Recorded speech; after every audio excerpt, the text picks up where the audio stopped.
ಧರ್ಮಸ್ಥಳದಲ್ಲಿ ನೂರಾರು ಶವಗಳನ್ನು ಹೂತಿಟ್ಟಿದ್ದಾರೆ ಅನ್ನೋ ಆರೋಪದ ಮೇಲೆ ಶುರುವಾದಂತಹ ಪ್ರಕರಣ ಈಗ ಬ್ಯಾಕ್ ಟು ಪೆವಿಲಿಯನ್ ಅನ್ನೋ ರೀತಿಯಲ್ಲಿ ಸೌಜನ್ಯ ಪ್ರಕರಣಕ್ಕೆ ಬಂದು ನಿಂತಿದೆ. ಸೌಜನ್ಯ ಪ್ರಕರಣದ ತನಿಖೆ ಆಗಬೇಕು ಮತ್ತೆ ಅನ್ನುವಂತಹ ಕೂಗು ಒಂದು ವರ್ಗದಿಂದ ಕೇಳಿ ಬರ್ತಾ ಇದೆ. ಇನ್ಫ್ಯಾಕ್ಟ್ ಕರ್ನಾಟಕದ ಜನ ಬಯಸ್ತಾ ಇದ್ದಾರೆ 13 ವರ್ಷದ ಕೇಸ್ ಬುರ್ಡೆ ಚಿನ್ನನ ಯೂಟ್ಯೂಬ್ ಹೇಳಿಕೆಯಿಂದ ಮತ್ತೆ ಮುನ್ನೆಲೆಗೆ ಬಂದಿದೆ. ಪ್ರಕರಣ ನಡೆದು 13 ವರ್ಷ ಆದರೂ ಕೂಡ ಅನುಮಾನಗಳು, ಉತ್ತರ ಸಿಗದ ಪ್ರಶ್ನೆಗಳು ಪ್ರಕರಣದಲ್ಲಿ ಹಾಗೇ ಇದೆ. 2024ರಲ್ಲಿ ಮರು ತನಿಖೆ ಆಗಬೇಕು ಅಂತ ಹೈಕೋರ್ಟ್ಗೆ ಸೌಜನ್ಯ ಫ್ಯಾಮಿಲಿ ಒಂದು ಅರ್ಜಿಯನ್ನು ಹಾಕೊಂಡಿತ್ತು. ಆದರೆ ಹೈಕೋರ್ಟೇ ಜಡ್ಜ್ಮೆಂಟ್ ಅನ್ನು ಪಾಸ್ ಮಾಡಿತ್ತು, ಅಬ್ಸಲ್ಯೂಟ್ ನೋ ಎವಿಡೆನ್ಸ್ ಮತ್ತೆ ಇದರಲ್ಲಿ ಪ್ರಾಸಿಕ್ಯೂಷನ್ ಫೇಲಿಯರ್ ಆಗಿದೆ ಅಂತ ಹೇಳಿ. ಹೀಗಾಗಿ ಇವರು ಮರು ತನಿಖೆ ಅಂತ ಕೇಳಿದಾಗ ಅದನ್ನು ಪುರಸ್ಕರಿಸಿರಲಿಲ್ಲ ಹೈಕೋರ್ಟ್. ಯಾಕೆ ಹೈಕೋರ್ಟ್ ಪುರಸ್ಕರಿಸಿರಲಿಲ್ಲ? ಈಗ ಸುಮಾರು ಜನ ಅಲ್ಲೂ ಕೂಡ ಒಂದು ಸುಳ್ಳನ್ನು ಬಿತ್ತೋ ಕೆಲಸ ಮಾಡ್ಬೋದು, ಹೈಕೋರ್ಟ್ಗೂ ಏನೋ ಸೆಟಲ್ಮೆಂಟ್ ಆಗಿತ್ತು ಅಂತ. ಹಾಗೆಲ್ಲ ಅಲ್ಲ. ಹೈಕೋರ್ಟ್ ವಾಪಸ್ ಈ ಕೇಸನ್ನು ರೀಸ್ಟಾರ್ಟ್ ಮಾಡಿ ಅಂತ ಡೈರೆಕ್ಷನ್ಸ್ ಕೊಡಬೇಕು ಅಂದರೆ ಅರ್ಜಿ ಸಲ್ಲಿಸಿದವ್ರು ಏನು ಮಾಡಬೇಕು? ಫಸ್ಟು ಪ್ರತ್ಯಕ್ಷದರ್ಶಿಗಳಿದ್ದಾರೆ, ಜೀವಂತ ಸಾಕ್ಷಿಗಳಿದ್ದಾರೆ ಅಂತ ಕೋರ್ಟ್ ಗಮನಕ್ಕೆ ತರಬೇಕು. ಆವಾಗ ಮಾತ್ರ ಪೂರ್ಣವಾಗಿ ತನಿಖೆ ಆಗಿರೋ ಕೇಸ್ ರಿಓಪನ್ ಆಗಕ್ಕೆ ಸಾಧ್ಯ ಇದೆ. ಸುಮ್ಮನೆ ಬಾಯಿಗೆ ಬಂದಾಗ ಹೇಳೋದಕ್ಕೆ ಸಾಧ್ಯ ಇಲ್ಲ.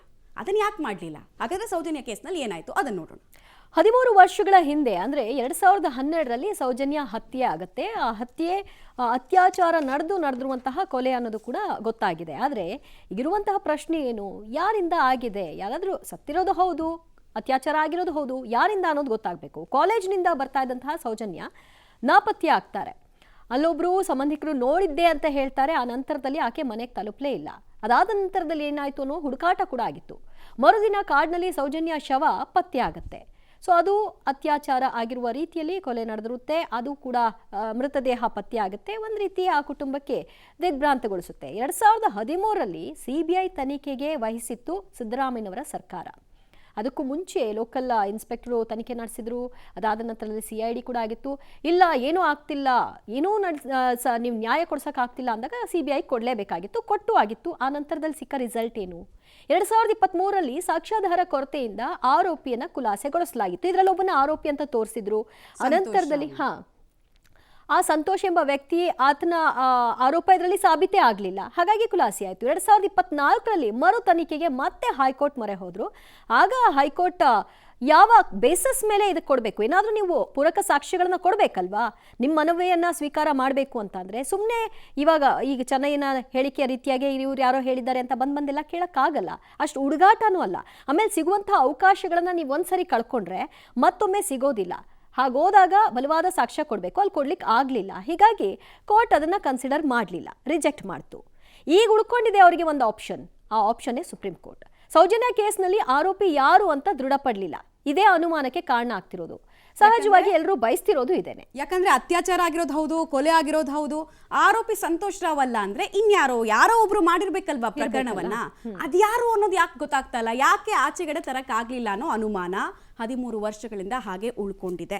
ಹಾಗೆ ಖುಲಾಸೆಗೊಂಡ ವ್ಯಕ್ತಿ ಅಲ್ಲದೆ ಇದ್ರೆ ಮತ್ತಾರು? ಪ್ರಶ್ನೆ ಇರೋದು ಸಹಜ. ಅತ್ಯಾಚಾರ ಆಗಿದ್ದು ಹೌದಂದ್ಮೇಲೆ ಯಾರಾದರೂ ಒಬ್ಬ ಆರೋಪಿ ಇರಬೇಕು. ಅದನ್ನು ನೀವು ಯಾಕೆ ಕರೆಕ್ಟಾಗಿ ವಾಪಸ್ ತನಿಖೆನ ಮಾಡ್ತಿಲ್ಲ ಅಂತ ಕೇಳ್ತಿದ್ದಾರೆ. ಅದೇ ವಾಪಸ್ ತನಿಖೆ ಯಾಕೆ ಮಾಡ್ತಿಲ್ಲ ಅಂತಂದರೆ ಪ್ರತ್ಯಕ್ಷದರ್ಶಿಗಳು ಇಲ್ಲ ಈ ಪ್ರಕರಣದಲ್ಲಿ. ಯೂಶಲಿ ಒಂದು ರೇಪ್ ಕೇಸ್ನಲ್ಲಿ ಐ ವಿಟ್ನೆಸ್ ಇರಲ್ಲ, ವಿಕ್ಟಿಮೇ ಐ ವಿಟ್ನೆಸ್ ಆಗಿರ್ತಾರೆ, ಬಟ್ ಅವ್ರು ಬದುಕಿಲ್ಲ. ಇಲ್ಲಿ ಡೀಟೇಲ್ಸ್ ಕೊಡ್ತಾರೆ ಸುಕ್ಪಾಲ್. ಈಗ ಈ ಪ್ರಕರಣದ ಮರು ತನಿಖೆ ಆಗಬೇಕು ಅಂತ ಬಯಸ್ತಾ ಇರೋರಲ್ಲಿ ಅನೇಕರಲ್ಲಿ ಗೊತ್ತಿಲ್ಲ.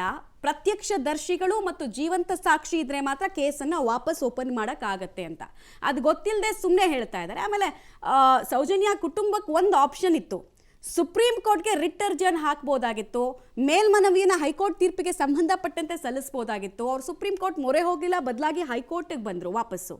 ಸೊ ಇದನ್ನೆಲ್ಲ ನೋಡಿದಾಗ ಏನನ್ಸುತ್ತೆ? ಮತ್ತು ಈ ಪ್ರಕರಣ ಹಾಗಾದರೆ ರಿಓಪನ್ ಆಗುವಂತಹ ಸಾಧ್ಯತೆ ಎಷ್ಟು ಈ ಕ್ಷಣಕ್ಕೆ?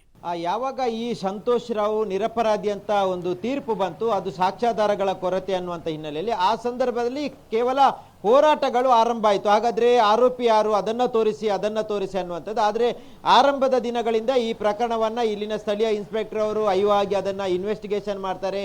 ಆ ಬಳಿಕ CID ಆಗುತ್ತೆ, CBI ಆಗುತ್ತೆ. ಈ ಎಲ್ಲ ತನಿಖೆಗಳಾದ ಬಳಿಕ ಈಗ ತೀರ್ಪು ಕೊಟ್ಟಿರುವಂಥದ್ದು ಈ ಸಂತೋಷ್ ರಾವ್ ನಿರಪರಾಧಿ ಅನ್ನುವಂಥದ್ದು. ಆ ಬಳಿಕ ಬೇರೆ ಬೇರೆ ಆಪ್ಷನ್ಸ್ ಈ ಹೆತ್ತವರಿಗೆ ಇತ್ತು, ಆದರೆ ಯಾವುದೇ ರೀತಿಯಾದಂಥ ಕೆಲಸಕ್ಕೆ ಮುಂದಾಗಿಲ್ಲ. ಜೊತೆಗೆ ಈ ಪ್ರಕರಣದಲ್ಲಿ ಒಂದು ಹೈ ವಿಟ್ನೆಸ್ ಆಗಿ ಯಾರೂ ಇರಲಿಲ್ಲ. ಒಂದು ಸಾವನ್ನಪ್ಪಿದಂಥ ಸೌಜನ್ಯ, ಇನ್ನೊಂದು ಅದನ್ನು ಯಾರು ಮಾಡಿದ್ದಾರೆ ಅಂಥವರು. ಈಗ ಈ ಎಲ್ಲ ಯಾವುದು ನಿಜವಾದ ಏನು ಡೀಟೇಲ್ಸ್ಗಳು ಸಿಗದೇ ಇರುವಂಥ ಹಿನ್ನೆಲೆಯಲ್ಲಿ ಇದು ಮುಂದಿನ ತನಿಖೆಗೆ ಏನು ಹೋಗ್ತಾ ಇರಲಿಲ್ಲ. ಈಗ ಸದ್ಯದ ಮಟ್ಟಿಗೆ ಇದನ್ನು SIT ಮತ್ತೆ ವಿಚಾರಣೆ ಮಾಡಬೇಕು ಅನ್ನುವಂಥದ್ದನ್ನು ಹೇಳ್ತಾ ಇದ್ದಾರೆ.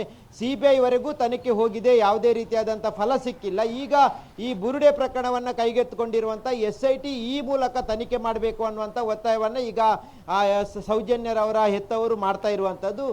ಮುಂದಿನ ದಿನಗಳಲ್ಲಿ SIT ಇದನ್ನು ಯಾವ ರೀತಿಯಾಗಿ ತನಿಖೆಯನ್ನು ಕೈಗೊಳ್ಳುತ್ತೆ ಅನ್ನುವಂಥದ್ದು ಗೊತ್ತಿಲ್ಲ. ಆದರೆ ಈಗ ಇರುವ ಮಾಹಿತಿ ಅವರಿಗೆ ಕೇವಲ ಈ ಬುರುಡೆ ಚಿನ್ನಯ್ಯ ಏನಿದ್ದಾನೆ ಆತ ಕೊಟ್ಟಿರುವಂಥ ಒಂದು ಹೇಳಿಕೆಗಳು, ಅದು ದ್ವಂದ್ವವಾಗಿರುವಂಥ ಹೇಳಿಕೆಗಳು. ಈ ಹೇಳಿಕೆಯನ್ನು ಆಧಾರವಾಗಿ ಇಟ್ಕೊಂಡು ಮುಂದಿನ ದಿನಗಳಲ್ಲಿ ತನಿಖೆ ನಡೆಸ್ತಾರಾ ಇಲ್ವಾ ಅನ್ನುವಂಥದ್ದೇ ಬಹಳಷ್ಟು ಕುತೂಹಲ ಇರುವಂಥದ್ದು ಮಮತಾ. ಓಕೆ ಸುಪಾಲ್, ಹಾಗೆ ಸಂಪರ್ಕದಲ್ಲಿ ವಾಪಸ್ ಬಂದ್ವಿ.